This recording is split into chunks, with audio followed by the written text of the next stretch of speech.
السلام علیکم ورحمۃ اللہ وبرکاتہ۔ الحمد للہ رب العالمین والصلاة والسلام علی سید الانبیاء والمرسلین وعلی آلہ واصحابہ اجمعین ومن تبعہم باحسان الی یوم الدین، اما بعد۔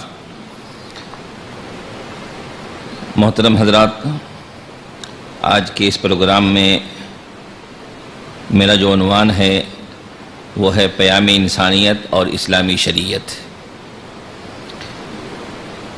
اس سلسلے میں نے جو مقالہ لکھا ہے وہ تقریباً 19 صفحات پر مشتمل ہے، جس میں اسلامی تعلیمات میں اخلاقی اقدار اور پیام انسانیت کے حوالے سے جو ہدایات اور ضوابط بیان کیے گئے ہیں ان کی تفصیل میں نے تحریر کی ہے۔ اسی کے بعض حصوں کو آپ کے سامنے بھی پڑھنے کی کوشش کروں گا۔ دعا کیجئے کہ اللہ تعالیٰ اس کو میرے لیے آسان کرے۔ سب سے پہلے کہ یہ انسانیت کیا چیز ہے۔ اسلام میں انسانیت کی تعلیم اور انسانیت کے اصول و اقدار کے تحفظ کے حوالے سے اسلامی ہدایات کو جاننے سے پہلے یہ جاننا اہم ہے کہ انسانیت کا معنی اور مفہوم کیا ہے۔ مختلف لغات سے میں نے یہاں پہ اقتباسات نقل کیے ہیں، بس ایک اقتباس پڑھتا ہوں۔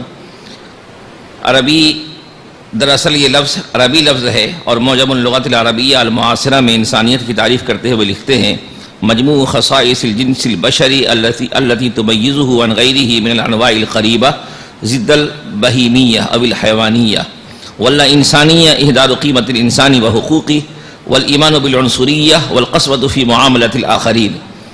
یعنی انسانیت جنس بشر کی وہ مجموعی خصوصیتیں ہیں جو اسے دیگر زندہ مخلوقات سے ممتاز کرتی ہیں۔ یہ لفظ بہیمیت اور حیوانیت کی ضد ہے۔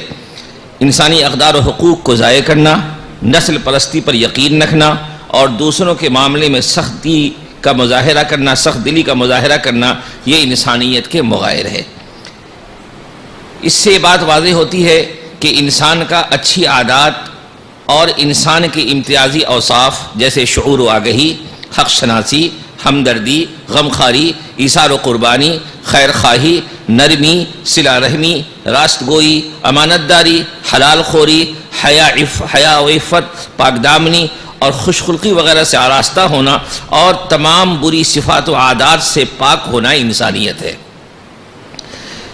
اس تعریف کے لحاظ سے اگر ہم غور کرتے ہیں تو پتہ چلتا ہے کہ دنیا میں بہت سے ادیان و مذاہب ہیں، اور تمام ہی ادیان میں بہت سے اخلاقی اقدار و اوصاف کی تعلیم دی گئی ہے، لیکن ان سب میں اسلام اپنے جامع اخلاقی تعلیمات کی وجہ سے امتیازی مقام رکھتا ہے، اور اسلام اس لحاظ سے بھی امتیازی حیثیت کا حامل ہے کہ وہ ایک انسانیت دوست مذہب ہے، جس میں انسانیت کی تعلیم بھی ہے اور انسانی تقاضوں کی رعایت بھی۔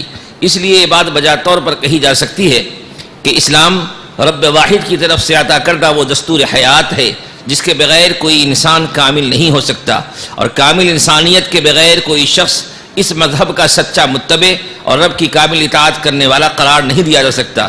اسی لیے اسلامی ماخذ قرآن و حدیث میں انسانوں کو مخاطب کر کے آداب انسانیت سکھائے گئے ہیں، اور انسانی صفات سے آراستگی کی ہدایات کے ساتھ ان تمام چیزوں سے روکا گیا ہے جو انسان اور انسانی معاشرے کے لیے مضر اور باعث اذیت ہے، جیسے جھوٹ، غیبت، عیب جوئی، جاسوسی، چغل خوری، فریب، سود، جوا، چوری، ڈاکہ زنی، حق تلفی، فسق و فجور، بدکاری، بدکلامی، قتل و غارت گری اور ظلم و زیادتی وغیرہ سے بہت سختی کے ساتھ روکا ہے، کیونکہ یہ چیزیں انسانوں سے انسانیت ختم کرنے والی ہیں اور انسانی معاشرے میں فساد پیدا کرنے والی ہیں۔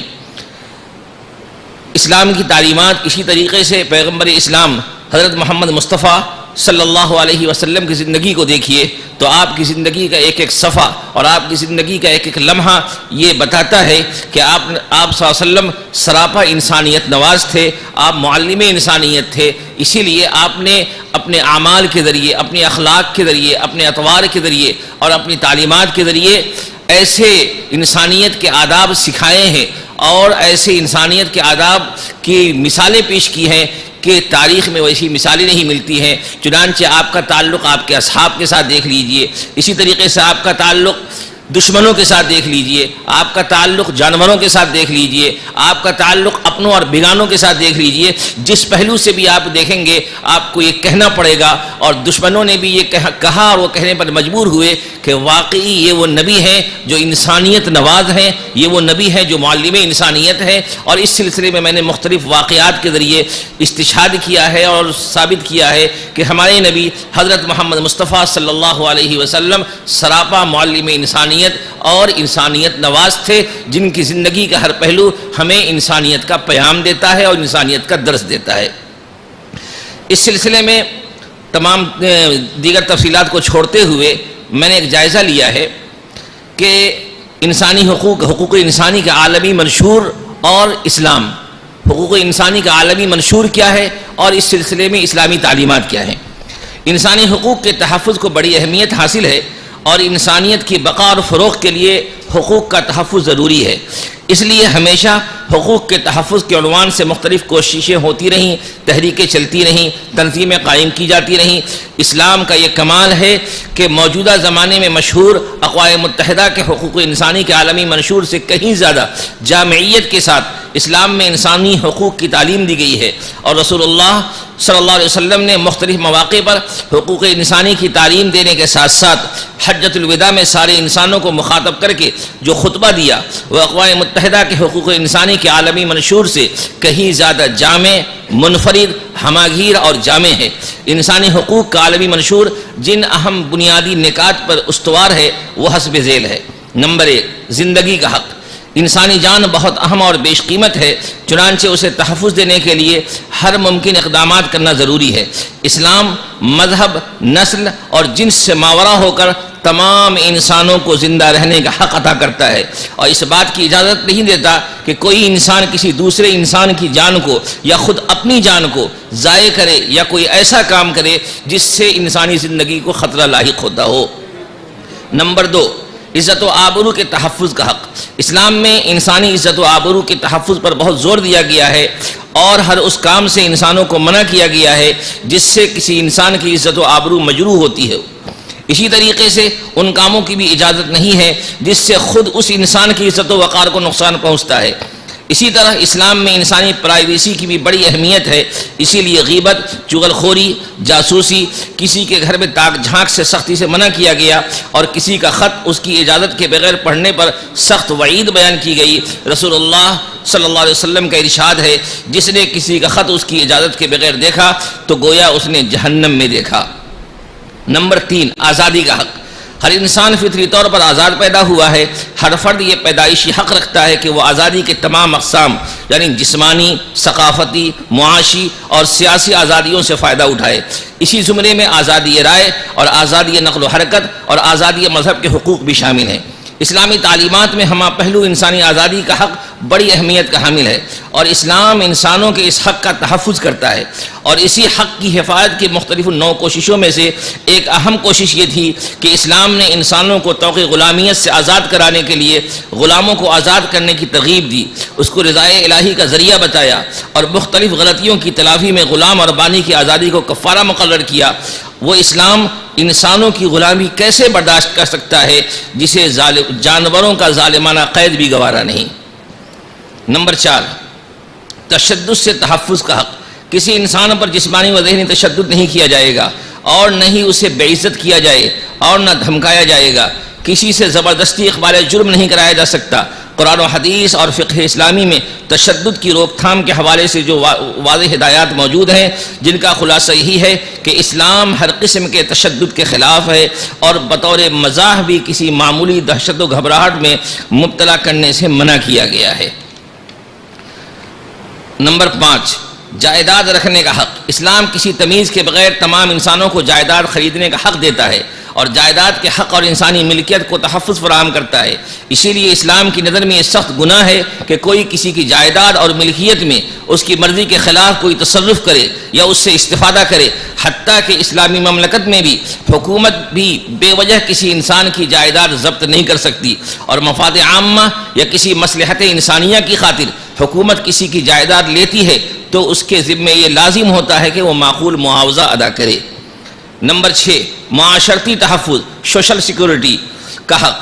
اسلامی معاشرے میں آباد ہر شہری یہ حق رکھتا ہے کہ وہ وسائل کے مطابق خوراک، رہائش، لباس، تعلیم اور علاج کی سہولتیں حاصل کرے۔ یہ معاشرے کی ذمہ داری ہے کہ وہ لوگوں کی مدد کرے جو عارضی یا دائمی معذوری کے سبب اپنے اخراجات برداشت نہیں کر سکتے، اور اس سلسلے میں قرآن و حدیث میں زکوٰۃ و صدقات کے ذریعے جہاں معاشرے کے محتاج افراد کی ضرورتیں پوری کی گئی ہیں، وہیں نفقہ و کفالت کے مفصل احکام بیان کیے گئے ہیں۔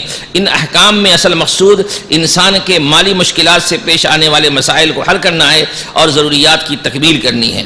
نمبر 7، تعلیم کا حق۔ مرد ہو یا عورت، ہر انسان اپنی صلاحیتوں کے اعتبار سے تعلیم پانے کا حق رکھتا ہے، بلکہ اسلام تو اس حق کی حفاظت کرتے ہوئے تاکید کرتا ہے کہ علم دین حاصل کرنا ہر مسلمان پر فرض ہے۔ اس کے علاوہ تمام دنیاوی علوم کے حصول کی اسلام میں ترغیب ہے۔ نمبر 8، شریک حیات کے انتخاب کا حق۔ اسلام میں جبری شادی کی اجازت نہیں، اور نکاح کے درست ہونے کے لیے عاقدین کی رضامندی ضروری ہے، اور ہر انسان کو شریک حیات کے انتخاب کا حق دیا گیا ہے۔ ساتھ ہی ازدواجی رشتے کو مزید پختہ، محبت ریز اور مصالح نکاح کو پورا کرنے والا بنانے کے لیے چند لازمی شرطیں مقرر کی گئی ہیں اور ترغیبی ہدایات دی گئی ہے۔ نمبر 9، پیشہ اور ملازمت کے انتخاب کا حق۔ اسلام میں معیشت و تجارت اور ملازمت کے تفصیلی احکام بیان کیے گئے ہیں، اور ان کی روشنی میں انسانوں کو کسی بھی معیشت و تجارت اور ملازمت سے وابستہ ہونے کا حق دیا ہے، اور کسی پیشہ و ملازمت کی بنیاد پر کسی کے ساتھ تفریق و تذلیل کا معاملہ کرنا درست نہیں ہے، اور ملازموں کی راحت و آرام کا خیال اور ان کی اجرت کی بروقت بہتر طریقے پہ ادائیگی کی خاص ہدایت ہے۔ آپ اقوام متحدہ کے عالمی منشور کے 30 دفعات کو پڑھ لیں اور ایک ایک دفعے کے بارے میں قرآن و حدیث کا مطالعہ کریں تو یہ کہنے پر مجبور ہوں گے کہ جن حقوق کو آج بیان کیا جا رہا ہے، صدیوں قبل ان تمام حقوق کے تحفظ پر اسلام نے نہ صرف زور دیا بلکہ اس سے متعلق بے شمار مسائل و جزئیات بھی قرآن و حدیث میں اور اسلامی کتابوں میں بیان کیے گئے ہیں، جو ان تمام مسائل کا حل ہیں جو عالمی سطح پر تہذیب و تمدن کے اختلاف کی وجہ سے پیش آتے ہیں۔ اسی طریقے سے میں نے اس میں جائزہ لیا ہے کہ اسلام کی تعلیمات ہر پہلو سے انسانیت کا پیام دیتی ہے، کہ جیسے کہ فقہ اسلامی میں عبادات کا حصہ صرف 1/4 پر محیط ہے، بقیہ 3/4 معاملات، معاشرت، تعزیرات وغیرہ انسانی شخصی احوال سے متعلق ہیں۔ اگر بغور دیکھا جائے تو عبادات میں بھی انسانی پہلو مضمر ہے۔ مثلا صبر کامیاب انسانی زندگی کا اہم عنصر ہے۔ نماز روزے کے ذریعے صبر کی تربیت کی گئی ہے، تو عبادات میں دوسرے درجے کی عبادت زکوٰۃ ہے۔ اس میں بھی انسانیت نوازی کا پہلو یہ ہے کہ اس میں مالدار سے متعین رقم لی جاتی ہے جو اس کی تطہیر و تزکیہ کا باعث ہوتی ہے، اور وہ رقم غریب انسان کو دی جاتی ہے جس سے اس کی حاجت روائی ہوتی ہے۔ حج میں پورے عالم کے مسلمانوں کو ایک مقام پر جمع کر کے زہد و تقویٰ، صبر و رضا، خلوص، ایثار و قربانی، اتحاد و یکجہتی اور اخوت و بھائی چارگی اور ملنساری کی عملی مشق کرائی جاتی ہے۔ اسی طرح طہارت و نظافت کے ابواب میں انسانیت کے خصوصی امتیاز، پاکیزگی و نفاست کا تحفظ کیا گیا ہے۔ بقیہ ابواب تو براہ راست انسانوں سے انسانی تعلقات کی تحریر و تنظیم اور ان کے حقوق و آداب ہی سے متعلق ہیں۔ اس طرح قرآن و سنت کا عطر و خلاصہ فقہ اسلامی سراپا پیام انسانیت ہے، کیونکہ انسانوں میں انسانیت کا فروغ اور آداب انسانیت کا تحفظ اسی صورت میں ممکن ہے کہ متنوع انسانی تعلقات کی اصول و ضوابط اور حدود مقرر ہوں، اور انسانی حقوق کی نشاندہی ہو، اور ان حقوق کی تشریح کے ساتھ ان کی ادائیگی کے طور طریق معلوم ہوں۔ اسی طریقے سے آپ غور کریں جو مقاصد شرعیہ ہیں، جیسے دین کی حفاظت، انسانی جان کی حفاظت، انسانی عقل کی حفاظت، انسانی نسل کی حفاظت اور انسانی مال کی حفاظت، تو ان مقاصد شرعیہ میں بھی گویا کہ انسانیت کا تحفظ ہے، اور انسانوں سے حیوانیت کو ختم کرنا ہے۔ حیوانیت کے ختم ہونے سے ہی انسانیت زندہ ہوگی۔ تو گویا کہ شریعت کے جو 5 بنیادی مقاصد ہیں کہ جو تمام کے تمام احکام میں جن کو ملحوظ رکھا جاتا ہے، تو مقاصد شرعیہ میں بھی انسانیت کا لحاظ کیا گیا ہے۔ اسی طریقے سے اسلام میں مذہبی آزادی ہے، اظہار رائے کی آزادی ہے۔ اس کے علاوہ اسلام میں جو حدود و تعزیرات ہیں اس کو لے کر کے بسا اوقات یہ اعتراض کیا جاتا ہے کہ اسلام انسانیت کے خلاف ہے، حالانکہ حدود و تعزیرات بھی انسانیت کے تحفظ کے لیے ہیں، کیونکہ اگر مجرمین کو سزائیں نہ ملے اور ظالمین کو ظلم کا بدلہ نہ ملے تو ظاہر سی بات ہے کہ یہ دنیا ظلم و فساد کا مرکز بن جائے گی، اس دنیا میں طغیانیوں سرکشی کا دورہ ہوگا۔ تو گویا کہ انسانیت سے حیوانیت کو نکالنے کے لیے اور انسانیت میں امن و امان کے تحفظ و بقا کے لیے اسلام نے جرائم کی تعزیرات رکھی ہے۔ تو گویا کہ جتنے بھی جرائم کی تعزیرات ہیں وہ جرائم کی روک تھام کے لیے ہیں، وہ انسانیت کی بقا کے لیے ہیں، اور اسلام کا یہ امتیاز ہے کہ جرائم کی تعزیرات میں بھی اسلام نے اس بات کا خیال رکھا ہے کہ اس میں انسانیت کی رعایت کی جائے۔ چنانچہ سزا دینے میں اس بات کی تعلیم دی گئی کہ چہرے پہ نہ مارا جائے، اعضائے رئیسیہ پہ نہ مارا جائے، سر پہ نہ مارا جائے، اور انسان کی تذلیل نہ کی جائے، تحقیر نہ کی جائے، اور سزا دینے میں بھی اس کی انسانیت کا خیال رکھا جائے۔ غرض کہ اسلام ہر پہلو سے سراپا انسانیت کا پیام دیتا ہے۔ اللہ سے دعا ہے کہ اللہ تعالی ہم تمام لوگوں کو اسلام کے پیام انسانیت کو سمجھنے اور سمجھانے اور اس پر عمل کرنے کی توفیق نصیب فرمائے۔ وآخر دعوانا الحمدللہ رب العالمین۔